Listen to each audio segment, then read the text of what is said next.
It has sure been a while, hasn't it, trainers? Greetings, KuroBlitz here, welcome back to another video.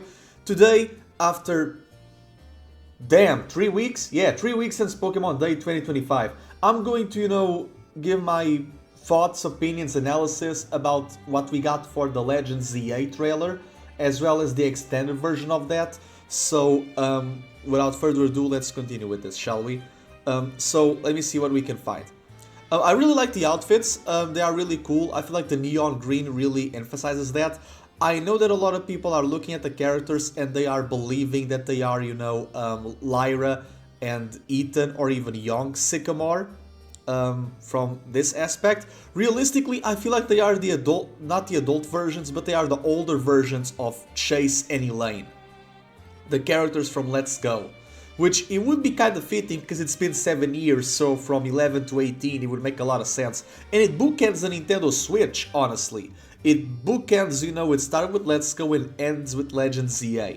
So I really do think it's fitting. And Lumiose with the background characters, it also is extremely phenomenal. And you can see the Pokemon Center and the Prism Tower and even the overhaul of the view. Every zone, every plaza, they are going to have color-coded ceilings, so I think that's going to be pretty neat. We have, holographics with the Pokemon centers, and we also have, we have the runners, we have, the Pokemon around.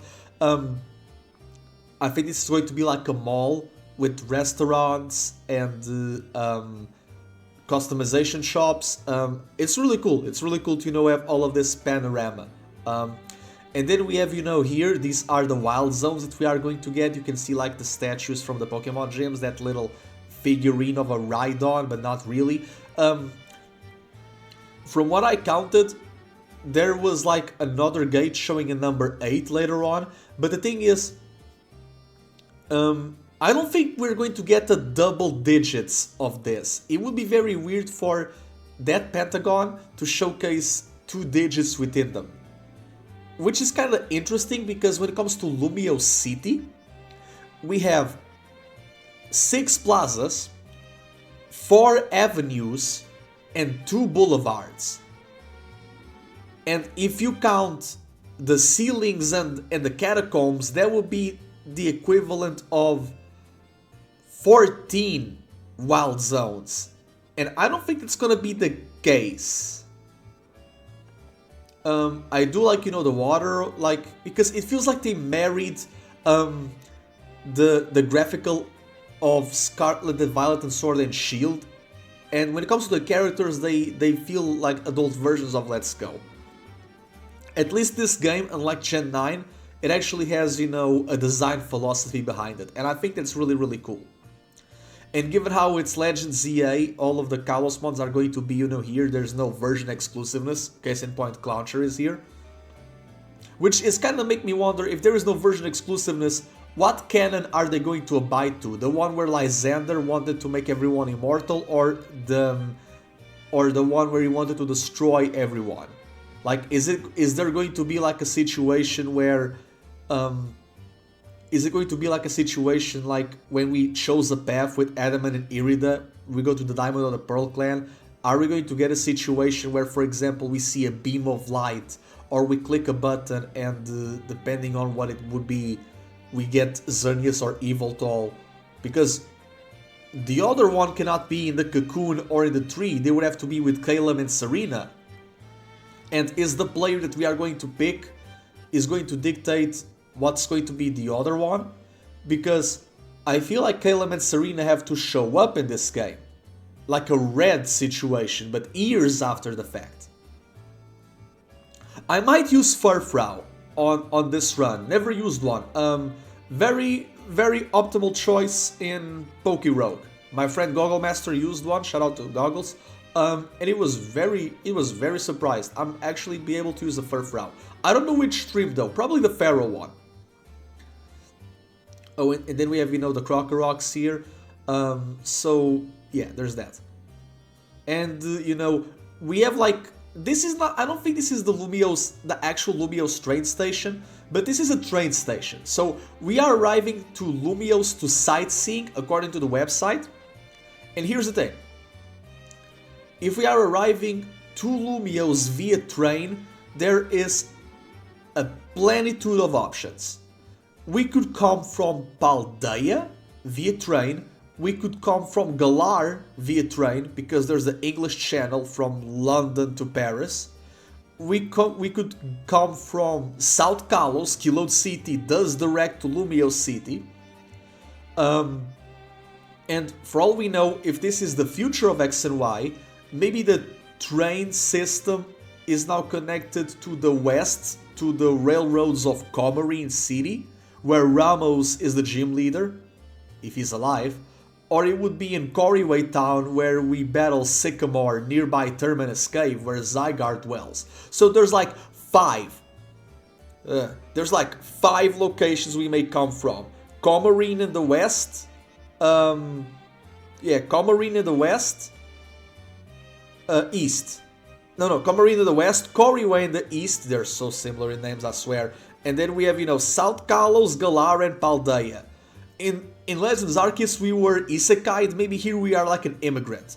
And I don't know. And these are the starters, and this is like the controversial pick, right? Because we have 2 Johtos and 1 Unova. I know a lot of people are disappointed because they wanted for Piplup, Snivy, and Scorbunny because they would be more French, right? And the thing is, if they were already French-based, a regional form doesn't make any sense, and regional forms are kinda dying with the convergence. And Megas would make them more French, that's true, but they would kind of feel very predictable because people wanted Snivy from the Superior Gate of Parfum Palace, but that's a regular Superior, it's not a depiction of something else. Where was I going with this? I feel like when people wanted Scorbunny, they only wanted Scorbunny for the soccer motif, even though soccer is not really a French thing. It's not even a European thing, that's more like the Americans thinking that way. And even the rest of the world, because of FIFA, UEFA, whatever. The thing is that if Scorbunny was to become a Cinderace, who's to say that the Cinderace would be a racer of another thing? It could be a racer of rollerblades, because we have skating here.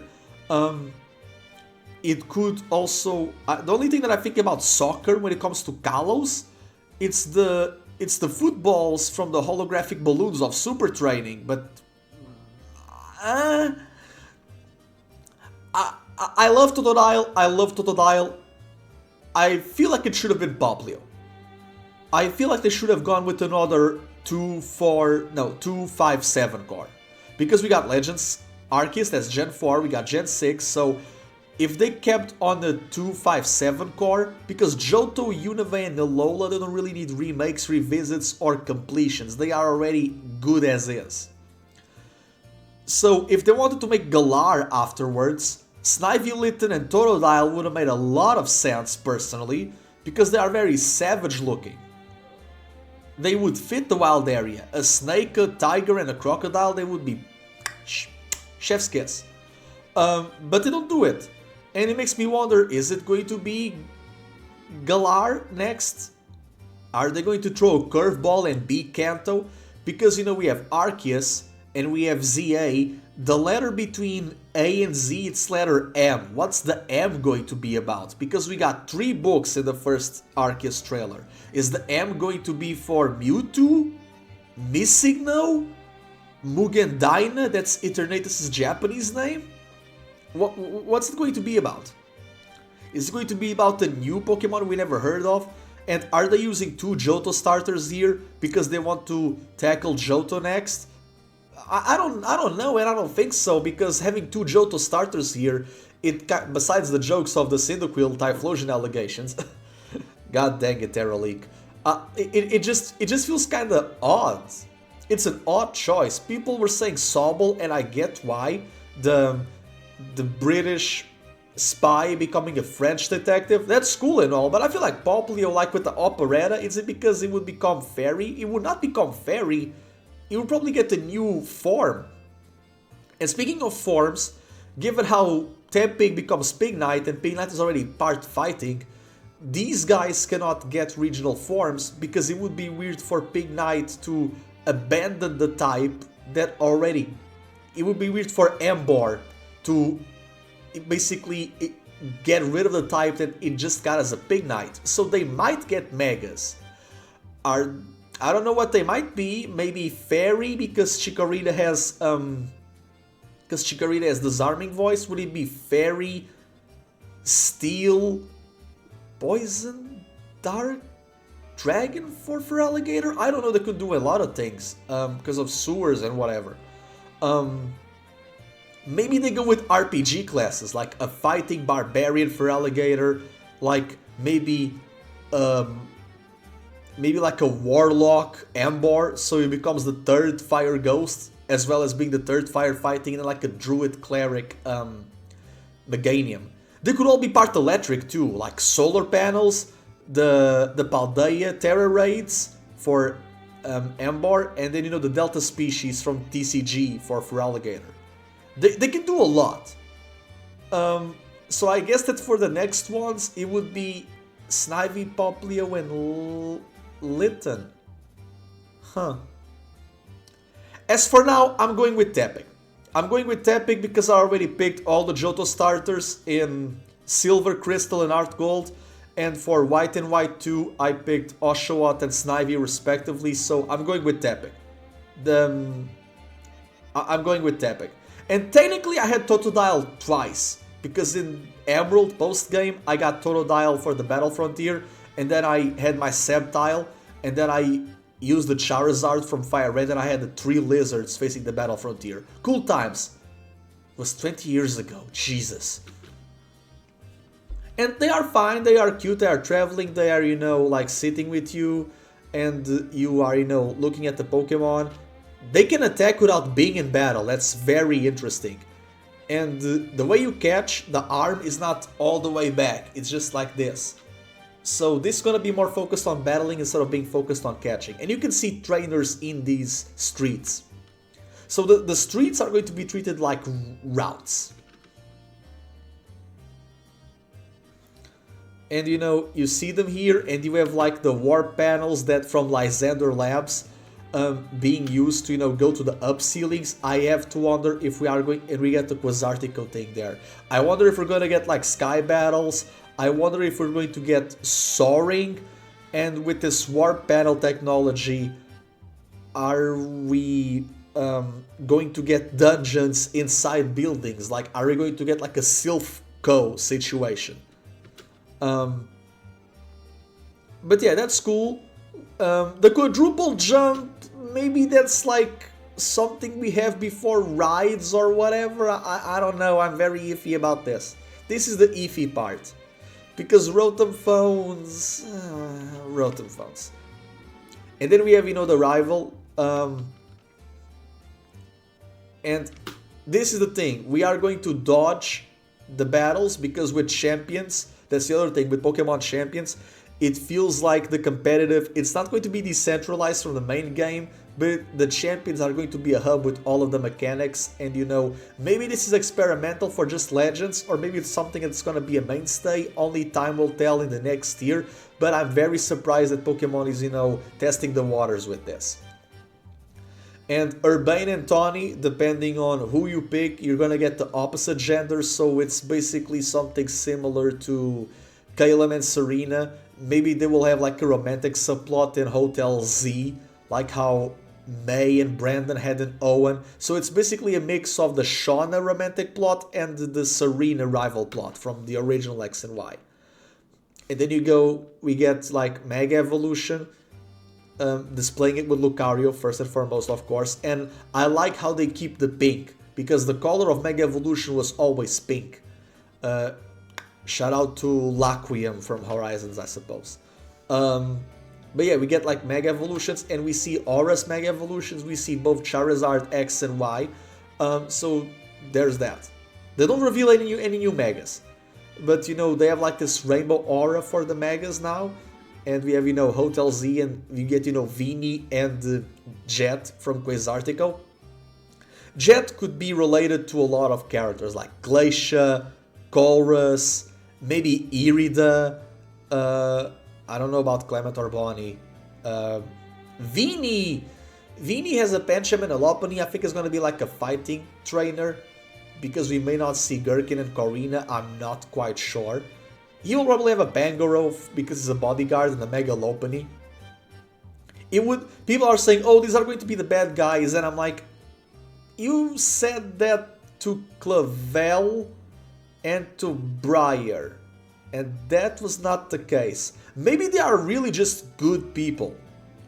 Maybe a bit misguided, but not really evil, even though she has moons on the rings, so it's like, is it the moon dial?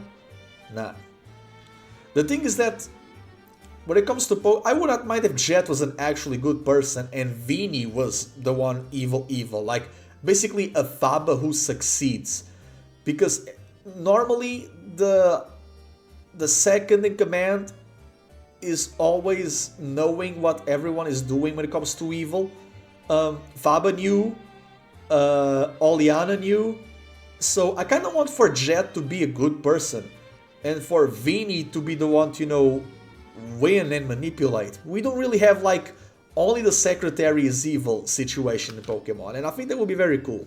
And then we have AZ with Floette, you know, he took a shower, everyone's like, oh, he's younger. No, he's just happy. He's just happy, man. He took a shower. But he committed war crimes, and I'm like, yeah, and what's the best way to pay penance for that? Customer service. That's the best punishment he could have. It's customer service. That's worse than prison, trust me. And then we get Zygarde looking at the tower, and it's howling, probably howling to the other cores, because the anime had two cores that could go 50% each, except in the movie where went 100, but whatever. But in the game, we always knew that the Zygarde 50% of Kalos was an entity, and the 5 cores were in Alola making dogs. So the idea is the snake and the 5 dogs, they make the Megazord. It's basically a team of Zygardes becoming one, and maybe that's gonna be the case here.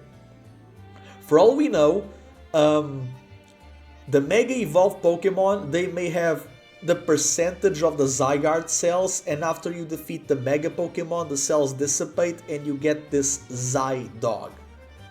I kind of want for all of the Megas to be just Unova Pokemon. I think that would be very cool. The curious thing is that of the colors, of the cores, we don't see the color. They purposefully hide the color of this Zydog. But it's howling, so it's probably communicating with others. I don't know if we're going to get more forms. I want the 5, 25, and 75, but I don't think that's gonna happen at this point. But yeah, it howls, and then, you know, we get this one funny thing.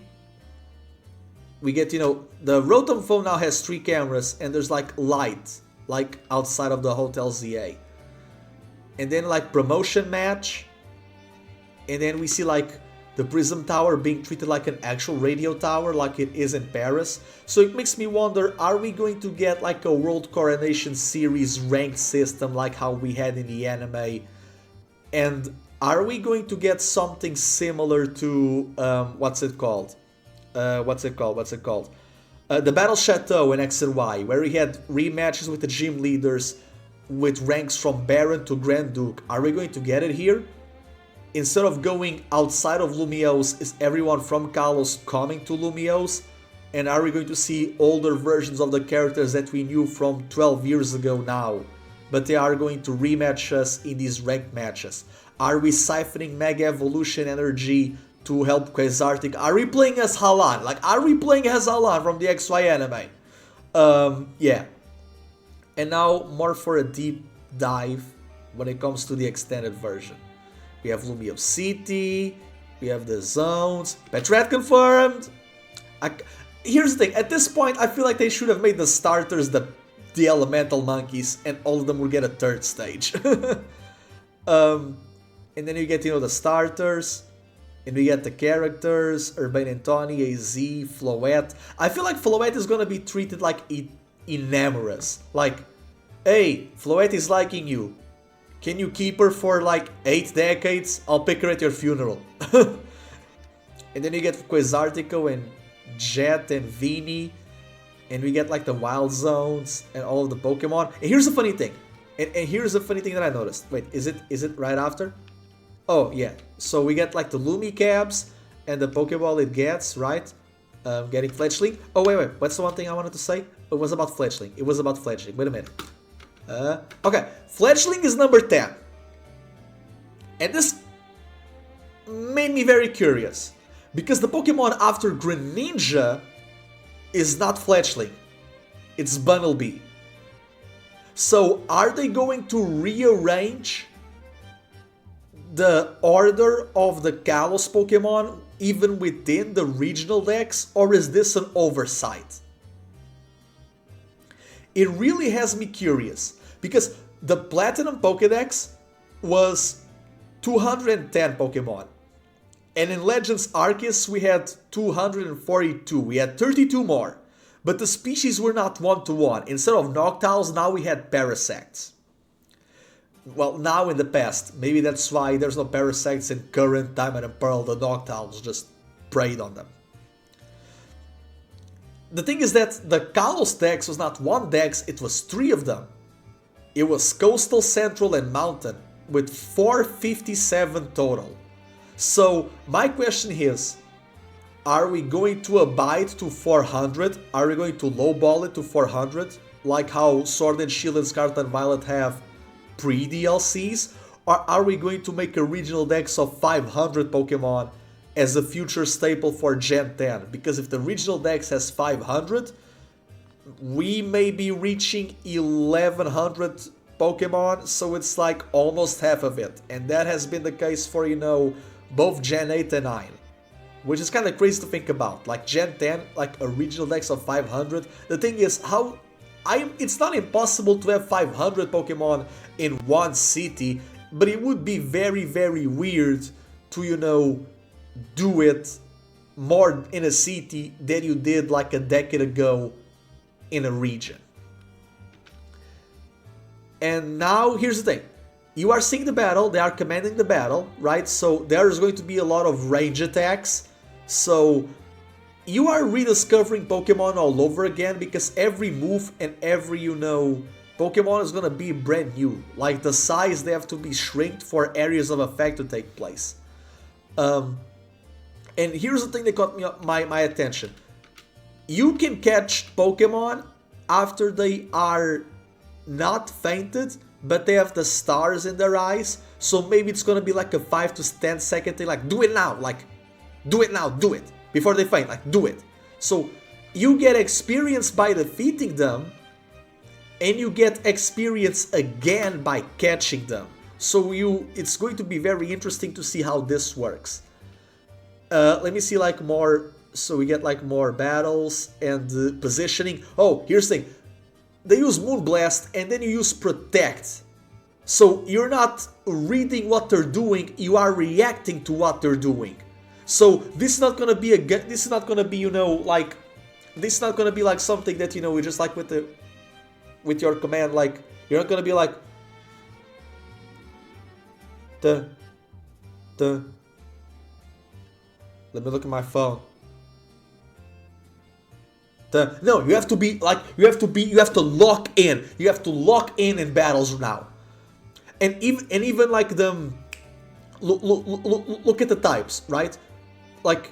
If it doesn't affect, you have an X. If it affects little, you have a triangle. If it affects super effectively, you have a circle. This is genius design. And you see the Pokemon in your left. And then for other battles, you can switch. You can auto switch, or you can recall, wait, and then switch. This is amazing.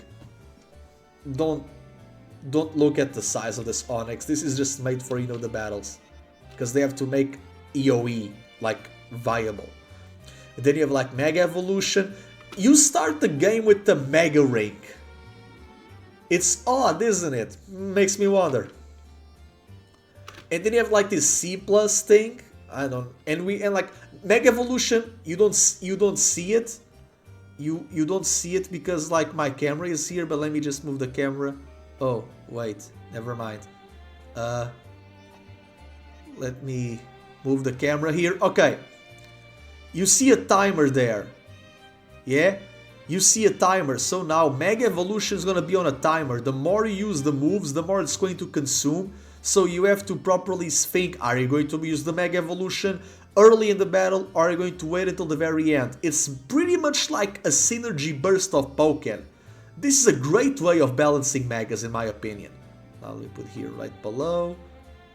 And I think this is okay. Alas. And then boom! Look at it. I thought it was Dragon Claw. That was outrage. That was outrage, my dude. And now here, like, the moves, you know, they spread across everyone. Everyone. I might use... you see Inkay, I may use... What's the other one called? I may use... Swirlix to Slurpuff. Because if it's a Legends game, I just need the item. I don't need to trade. I just need the item. And if they have the linking cord, the better. The better. We have a lot of palm trees in Quasartico. Are they like a branch of Alola? Like, because the Aether Foundation has a lot of other branches. What was the other thing here? What was the other thing that I wanted to mention? The Fletchling? No. Quasartico. Ah, the Looker Bureau. Are we going to see an older Emma? Are we going to see older Emma? Because there's like a thing, there's a portrait of Mimi the Esper there. I think it's still going to be an Espert. I don't like, because or maybe it's like a female Meowstic. And then, you know, we have like Squishy, not Squishy. Ah, my anime brain rot. We have like a cell. So it's gonna be like hunting cells. And then, you know, oh, this is one thing.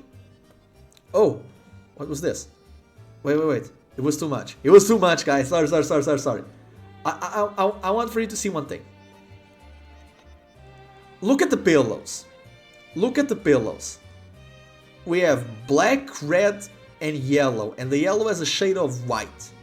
In Alchemy, to make the Magnum Opus, there's like 4 stages that, you know, things have to go. I don't know the order of it, but they are color-coded for this.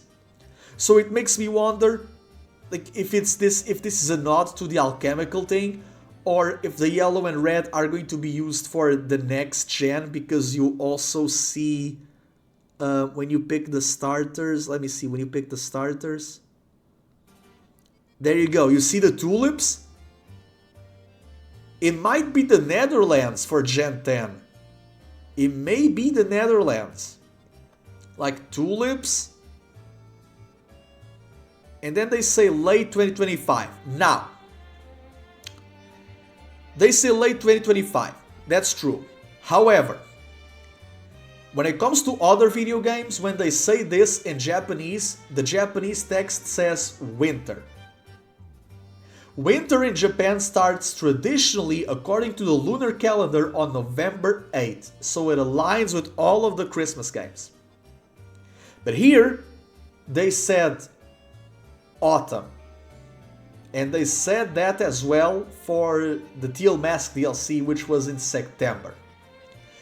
X and Y, the game, was an October game, before Horus made everything globally release in November. Now, fall, autumn in Japan traditionally starts in August 11. This is not going to be released before Worlds, but it may be released after. I thought it's going to be on July 18, 7/18, the Zygarde number, and it's a Friday. It made sense for me, but now I think this may release on September 12th. It's also a Friday, and it was when XYZ as a series was announced, and it was also the reveal of Ash Greninja and the Zygarde forms in the KuroBlitz magazine. So that's pretty much it. It's been like, oh man, half an hour, 30 minutes of like, yeah. So this is just my random thoughts, predictions, wants. Make sure to check my Twitter, check my community posts to see other things that I've been talking about this game as of lately. I've just been very busy with real life and work. Only now, after 3 weeks, could gather my thoughts. I've been talking this with behind the scenes with friends and all of that, but I feel like you deserve my spiel of the situation. And I want to learn your spiel as well, so make sure to comment in the section down below. Support the channel and the video, leave a like, share it, subscribe to the page. Thank you so much for your support. I really, really do appreciate it, trainers. So, without further ado, KuroBlitz out. Take care, everyone. Take care.